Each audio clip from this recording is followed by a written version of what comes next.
वाशी शिर्के खारेपाट परिसरात पिण्याच्या पाण्याचा प्रश्न दिवसेंदिवस गंभीर होत चालला असताना नागरिकांना वेळेवर पाणी मिळत नसल्यामुळे अखेर शेतकरी अमरचंद बळीराम म्हात्रे यांनी प्रशासनाविरोधात उपोषणाचे हत्यार उपसले होते। गेले तब्बल 9 दिवस त्यांनी उपोषण सुरू ठेवत प्रशासनाने शासनाची अक्षरशः तारांबळ उडवली होती। अनेकदा प्रशासनाकडून तसेच विविध नेते मंडळींकडून उपोषण मागे घेण्याची विनंती करण्यात आली, मात्र हाडामासाचा शेतकरी असलेल्या अमरचंद म्हात्रे यांनी आपल्या मागण्यांवर ठाम राहत उपोषण सुरूच ठेवले। खारेपाट विभागातील पिण्याच्या पाण्याच्या समस्येमुळे नागरिकांना मोठ्या हाल अपेष्टा सहन कराव्या लागत होत्या। एमजीपीच्या गलथान कारभारामुळे ही परिस्थिती निर्माण झाल्याचा आरोपही यावेळी करण्यात आलाय। अनेक भागांमध्ये पाणी पुरवठा विस्कळीत झाला होता, तर काही ठिकाणी नागरिकांना पाण्यासाठी भटकंती करावी लागत होती। दरम्यान प्रशासनाने संबंधित भागातील अडचणी दूर करण्यासाठी हालचाली सुरू केल्या। ज्या भागांमध्ये पाणी पुरवठ्याच्या समस्या होत्या त्या मोठ्या प्रमाणात मार्गी लावण्यात आल्या आणि पाणी पुरवठाही सुरू करण्यात आला। यानंतर ग्रामीण पाणी पुरवठा अधिकारी शेफाली देशमुख यांच्या हस्ते ज्यूस पिऊन अमरचंद बळीराम म्हात्रे यांनी आपले उपोषण तात्पुरते स्थगित केले आहे।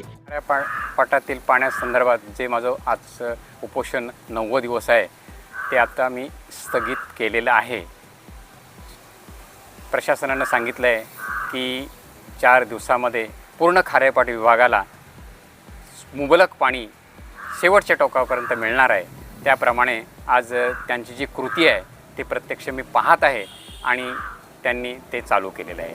म्हणून मी आता काही दिवसाकरता हे स्थगित करत आहे। त्याच्यामध्ये जर काही उणिवा दिसल्या आणि शासनाने प्रशासन जर त्याला असमर्थ ठरतोय असं वाटलं तर मी पुन्हा एकदा उपोषणाला बसणार आहे। उपोषणाचा 9वा दिवस आणि उपोषण त्यांना हे देऊन स्थगित केलं। ज्या काही त्रुटी होत्या त्या मार्गी लागत, आता ज्या काही प्रश्न आहेत ते कधी पुढचे मार्गी लागणार? नमस्कार। अमरचंद म्हात्रे काकांचं जे उपोषण होतं ते शेवटच्या टोकाच्या प्रत्येक विभागाच्या खारेपाटातलं पाणी पोचवण्यासाठी होतं। त्या अनुषंगाने बूस्टर पंपाचं काम आमचं सुरू होतं। ते काम आज पूर्ण झालेलं आहे। त्याचं ट्रायल घेतोय आम्ही। 4 दिवस आम्हाला लागतील प्रत्येक विभागाचे ट्रायल घेतल्यावरती आम्ही त्यांना जे जस्टिफाय करू की प्रत्येक विभागात अस्तित्वातल्या पाईपलाईन ज्या आहेत पडलेल्या एमजीपीद्वारा त्याच्याद्वारा नियमित पाणी पुरवठा होतोय आणि नक्कीच जे प्रेशर ड्रॉप होतं ते जे प्रश्न आहेत ते या बूस्टर पंपाच्याद्वारे आम्ही सोडवण्याचा प्रयत्न केलेला आहे। 4 दिवसात ट्रायल घेतल्यानंतर जे पॉझिटिव्ह रिस्पॉन्स असेल तो आम्ही त्यांना सांगू, आम्ही एक्सप्लेन करून देऊ आणि स्थगित नाही मी तर म्हणेन की आता त्यांना कधी उपोषणाला बसण्याला लागणार नाही, एवढीच माझी इच्छा आहे। आणि त्यांनी उपोषण सोडवून प्रशासनाला जे सहकार्य केलं आहे त्याबद्दल धन्यवाद। आज उपोषणाचा 9वा दिवस होता आणि उपोषण तात्पुरते स्थगित झाले। परिस्थिती तुम्ही सगळी जाणवली, काय नेमकं होतं? खारेपाटातील पाणी प्रश्न हा राजकीय लोकांच्या चरण्याचा गुरण बोलतो आपण ते आहे। त्यामुळे आत्तापर्यंत प्रत्येकाने राजकारण केलं, त्या राजकारणावर आपल्या पोळ्या भाजल्या, अगदी मंत्री झाले, परंतु तो खारेपाटाचा प्रश्न काय मार्गी लागला नाही। दुर्दैवाने इथल्याच खारेपाटातल्या नागरिकांना वारंवार प्रशासनासोबत झुंज द्यावी लागली। त्यातलीच आज अमरचंद म्हात्रेंची झुंज।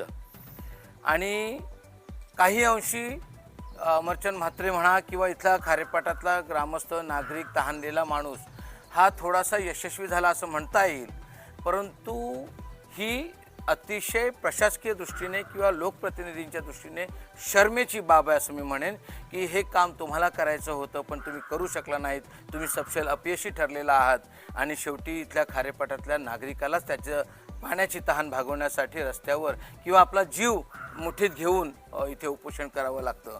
त्यामुळे मी यातल्या खारेपाटातल्या नागरिकांना ह्या निमित्ताने पुन्हा आवाहन करेन की आपण मतदान करताना सुज्ञपणे मतदान करा, असा लोकप्रतिनिधी निवडून द्या की जो तुमच्या हाकेला ओ देईल, नाहीतर वर्षानुवर्षे हीच परिस्थिती राहील एवढंच सांगतो। आणि यापुढे तरी पाण्यासाठी ह्या लोकांना उपोषण किंवा आपला जीव देण्याची वेळ येणार नाही अशी अपेक्षा बाळगतो।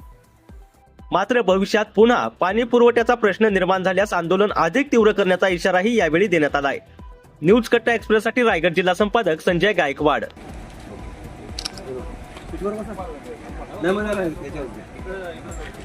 उलटे होते